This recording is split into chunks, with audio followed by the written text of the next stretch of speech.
Today I'm talking with Hakan Unsal.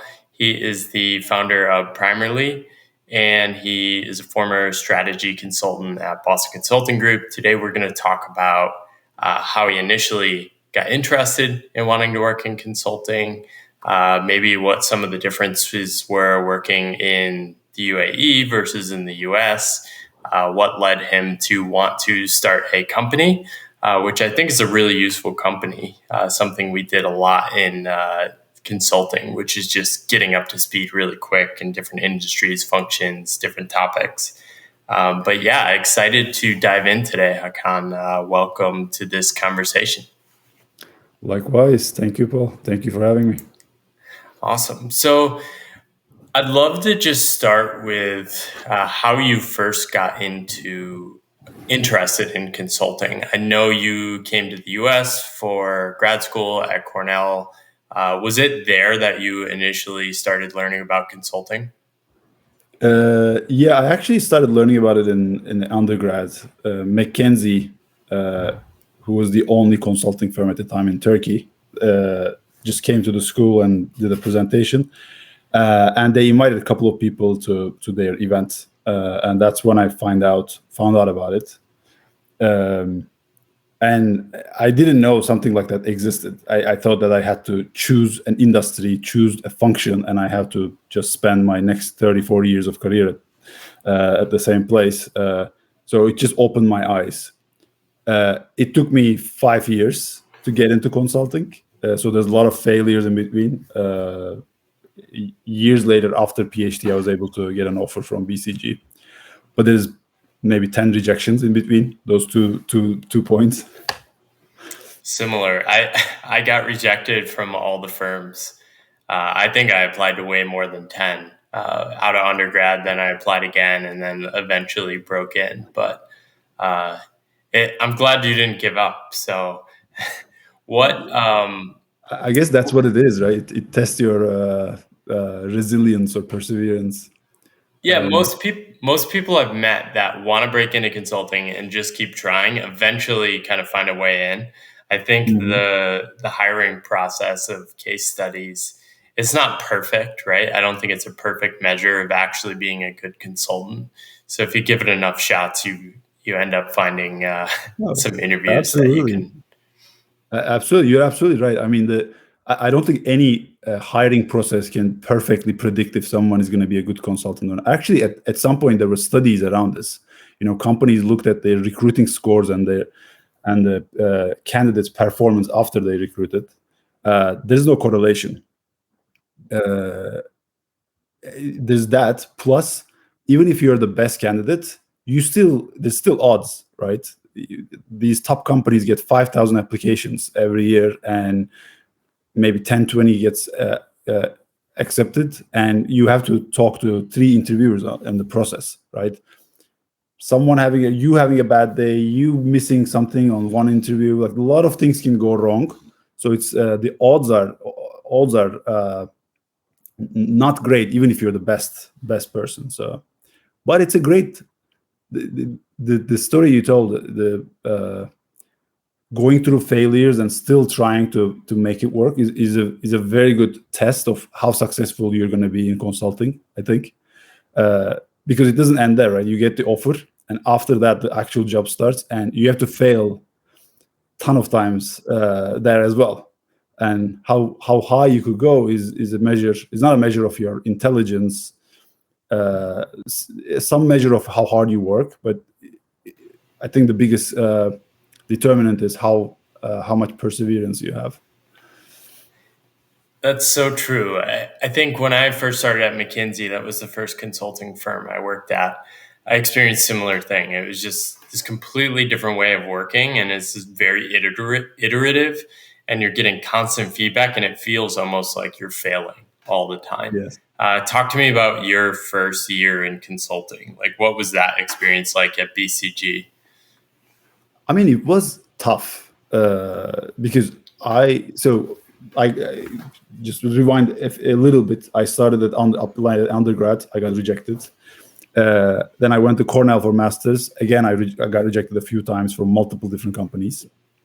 Then I got to PhD, and then again, a few rejections. And at some point, at the end of my PhD, I said, I'm going to make one more application, and that's it. So if it's not working out, maybe that's a sign. And at that point, it was 2010, right? It's right after 2008 crisis. Companies are not hiring. I don't have green cards. I had visa issues, complicated. So I had to really knock it out of the park, and someone has to go out of their way to hire me in the US. I was in New York. And Dubai office, BCG Dubai office was hiring in New York. So that was like perfect for me. I'm from Turkey, so it's like close to home. Yeah. And there's a lot of cultural similarities and stuff. So I said, this is perfect fit, and I'm going to do this one application, and that's it. And I applied, and it worked. But that was right after my PhD, right? I had maybe 1 year work experience, and I would say I didn't have a very good understanding of how businesses work. Not very good understanding of practicality, things like practicality and effectiveness, because I wrote a PhD, right? Like you take one problem, you spend 3 years on the same problem, going really, really deep, which is not the case in consulting. In consulting, you have to be very hypothesis driven, be very efficient, and quickly get to an answer. The answer might be 80% correct, and that's fine, because the quick answer that is 80% correct is much better than the answer you will get in 6 months, because if you spend 6 months, the conditions will have changed, right? So my first year was a little bit rocky because of that. I remember my first project, and you come from all these great schools, right? You think you are, like you're a high performer, and you get that, and everyone is a high performer. And there was a lot of, I remember like first few weeks thinking like, do I really belong here? Like, is it, these people are way too smart. And I mean, part of me was thinking that's great. Like I'm part of this. I could learn as much as I can. But part of me is like questioning, is something wrong here? And I did. So it was the first assignment was a proposal, right? They said, the staffer said, you're staffed on a proposal that's a TMT PMI. And I was like, what is TMT? What is PMI? Technology, media, telecom media technology, and PMI is the post-merger integration. But the next week that I spent in proposal that moment was a great indicator of the following week that was about to come, right? The whole week I was trying to piece information together on telecom, still trying to get understand the ropes of the business. So it was quite rocky. I survived it. Then I got staffed on another project, a financial institutions project.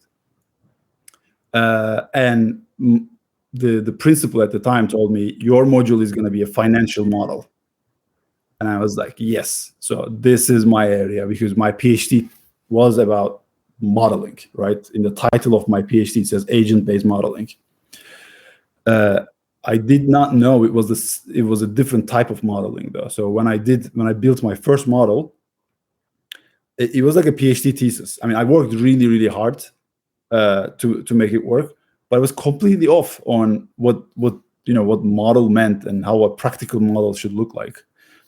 My model optimized different variants and just got to an optimal answer. That's not what people wanted. The principal at the time would joke about saying, we should ask IT additional 4 additional computers, because Hakan's computer is not gonna be enough. Like, we need 8 processors to run this model. So you got a lot of feedback. So that was the thing, right? So you get a lot of feedback left and right, and when people give you feedback, no matter how hard they try, if you want to do well, if you work hard, and if you want to achieve good things, you always have a bias hearing the negative things more than the positive things. Right. And you put more weight on them, right? So when you start in your first year, you get maybe 8 areas for development, right? And 2 positive things about you. For you, in your mind, the ratio is more 99 to 1%. Right. It's just okay. I'm not doing well, so I need to get all of these things better. obviously things get better. You get used to getting the feedback, and I think that's the biggest learning in consulting, and that goes back to the earlier thing we discussed about resilience. Can you take the feedback without getting demoralized, and just turn it into an action step and just work on it? Just understand that this is a learning process, and within a year or two, you're going to be a completely different person. You're going to have a different skill set, and you'll be able to deal with all of these problems. And that's what happened, right? After 1 or 2 years, those became second nature. I could structure things, I could model things, I could communicate things in a more articulate way. So all of things improved over time. Yeah.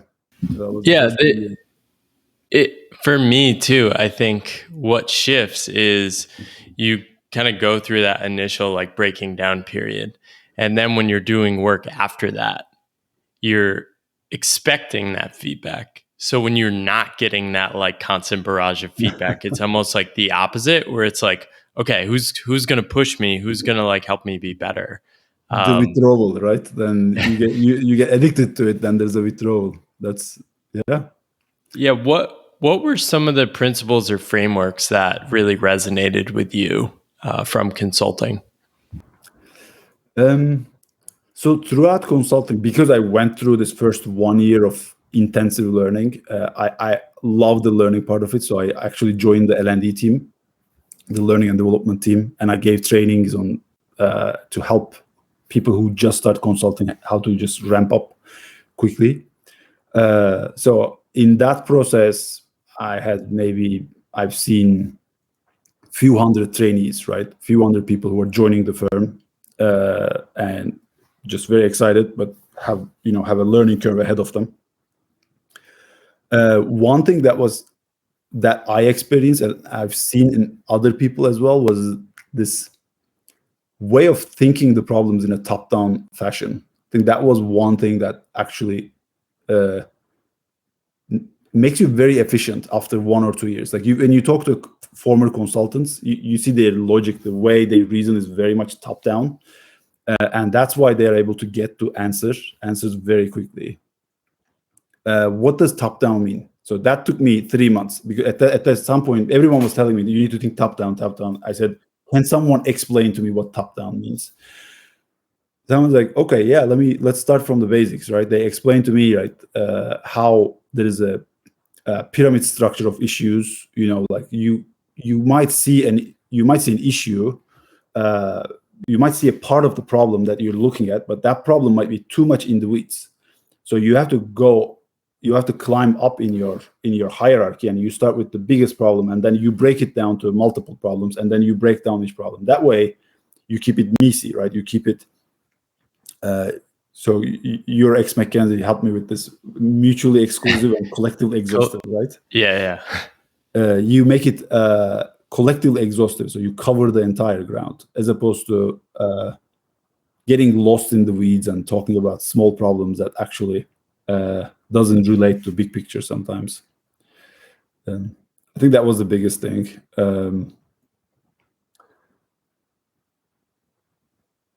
Yeah, there's other things like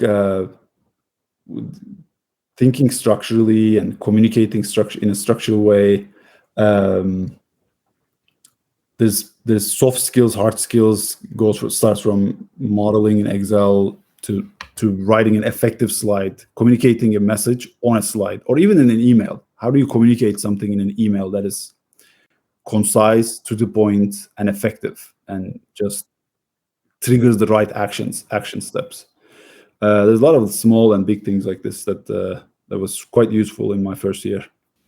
Yeah, and how do you think about that, like in an email now? Like, I mean, you're running your own company. How are you thinking about the messaging and the communication, and like what level are you communicating it at? Obviously, you need to communicate like the high level, but also like how much detail do you give, and how do you structure that when you're thinking about? I think 80-20 is a quite useful framework there. So just like maybe 30 seconds on what we do. Primerli, so I started Primerli 3 years ago because as you have experienced, consultants work in various different industries, right? Every time they start a new industry, it's quite normal, especially if you're junior, if you're early in your career, that the client has a lot more experience in that industry than you. I have been in meetings where I had very little experience on the industry, but my client had 30 years experience in the same industry, right? So you have to get to the point where you start a connection with the client and understand their problem. So what Primerli does is, it's short for Primer Library. It's a library of industry primers that help people understand basics of different industries in just 1 hour. So it's consultants don't have time, especially when you start a new project. Early in the project, the first few weeks are pretty hectic, right? It's because there's a lot of front loading, there's a lot of output that needs to be created in the first few weeks. So you're very short on time, and you have to learn something. So you don't have time to go through YouTube videos and piecemeal information on Google and just build the puzzle yourself. So if you start on our telecom industry, we could get you telecom literate in just 1 hour. So it's a huge task. So when I left BCG to start this, I said, I'm going to build a module that teaches someone how telecom industry works in 1 hour. That seemed very ambitious, because in e-learning, the similar content topics usually like 6 to 10 hours, right? You have to go through boot camp. You have to spend a day to understand the industry. So that's where we use 80-20. So what is that 80% of knowledge? What is the 20% of knowledge that will get you to 80% position, 80% literate on telecom? We don't need to get you to an expert point. You don't need to solve the problems right away. But from the first hour, you should be able to read Financial Times article on the new telecom acquisition. Or you need to be able to read an annual report of a telecom company and understand all the segments, all the activities, all the competitor strategies. That we could do in 1 hour. I think that was the biggest tool. So we consistently apply 80-20. I mean, on an hourly basis, right? So here's telecom. What is the 20% of things we need to teach that will give us the 80% of time? Okay, these are the topics. One of them is, let's say, business model.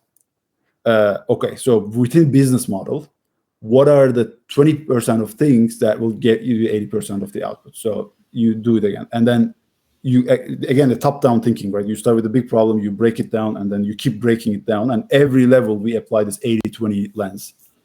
We're ruthless that when it comes to synthesizing and distilling the information and making it concise.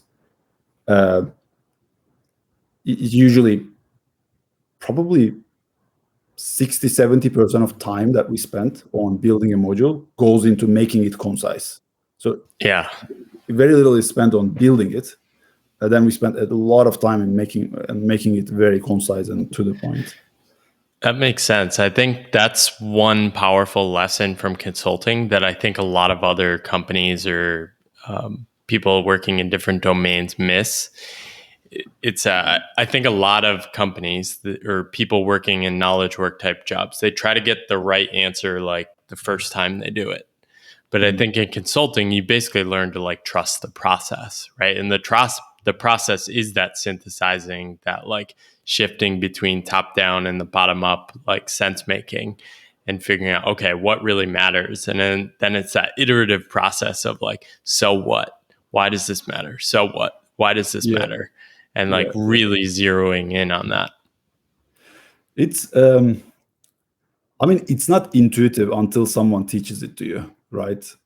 So someone is asking you to draw a picture of a tree that is like miles away. And your initial reaction is, when you are given a pen and a paper, you try to get a picture that looks like a drawing that looks like a tree, actual tree. But that's not the case. You kind of look at it from miles away and you say, oh, it's looking this way. So you put the rough strokes, and then you approach it at 50 miles, and okay, the details starts appearing, and then you put the details. And then as you get closer, you get to the final picture. But that's not unless someone teaches you, it's not natural. Yeah, and it definitely takes that practice, like you said, the first couple of years. And we'll definitely dive in a little more with Primerly, but I'd love to hear first what some of the additional kind of mindsets and lessons you learned as you went from like consultant to project leader to principal at BCG. As you go up in the I hate to say, but it's a ladder. So as you're Yeah. climbing up the ladder, things you have to learn changes. So that story I told about my first year, maybe the pressure was, if the pressure point was 100, over years it went down to 90, 80, but it never went to zero. So consulting, big consulting firms have the upper out policy that kind of enforces that, but usually these firms as a culture are very good at putting you on things that are slightly out of your comfort zone.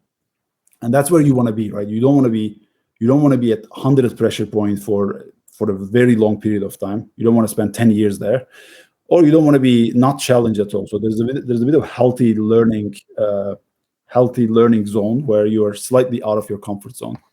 That happens in different ways. One of the ways it happens is what we discussed, or industry. You go to a different industry and with completely different challenges, different functions.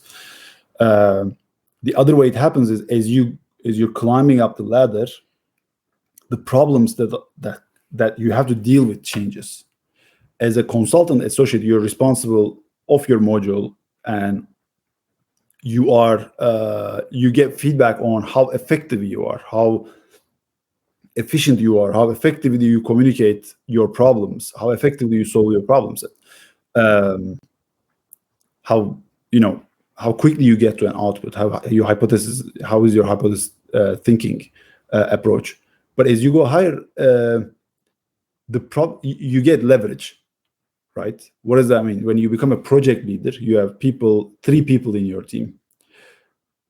Leverage is a very good thing, but it could be a very bad thing. What leverage does is it amplifies everything. So if you have a problem of effectiveness, when you become a project leader and you have 3 people in your team, now there's you have 3x power to solve a problem. And if you're digging in the wrong direction, you will dig in the wrong direction at 3x speed, right? So that's what leverage does. So true. If you're going in the right direction, it will help you. So you have to be very, very careful about the way you think about how to manage your team, how to give directions, and we usually see it in three pieces, right? The process, people, and the content. I always think people is the most important one. Then comes the process. You have to manage the process. To use another analogy, you're on a ship and you want to get to a destination, the promised island, right, where the solution lies, the treasure. If your compass is broken, if the ship is going in the wrong direction, no matter how hard people are working on the ship, you won't get there. You will just go away from the island in a faster way. So you have to learn. That. One of my mentors used to say, as a consultant, if you make a mistake during the week, what's the worst thing that could happen? Your weekend, you kind of spend your weekend and recover, and you're back on track. If you have a team and you make a mistake during the week, you can't recover on the weekend, because you will not make your team work on the weekend, and just you is not enough to redo work of 3 people. So you have to be very careful about how you manage the process. And as you go higher and you get to principal, different challenges come, right? Then you have to think about your client relationship, how to build a relationship with client, how to think about your platform, how to think about how you position yourself in a company where you are the go-to person for something. They say, okay, there's a topic X and Whoever you ask, they say you should talk to Paul, Hakan, or sorry, not or, it's an and. People in the organization, junior people, should feel the same way. When they talk about you and they ask each other, they should say, "Oh yeah, he or she is a great person to work with." So definitely, so you kind of start thinking about your reputation and your relationships within the company and also outside the company with your clients and with your network. That's great. Where can people learn more about you or Primerli? Primerli.com. Primerli.com.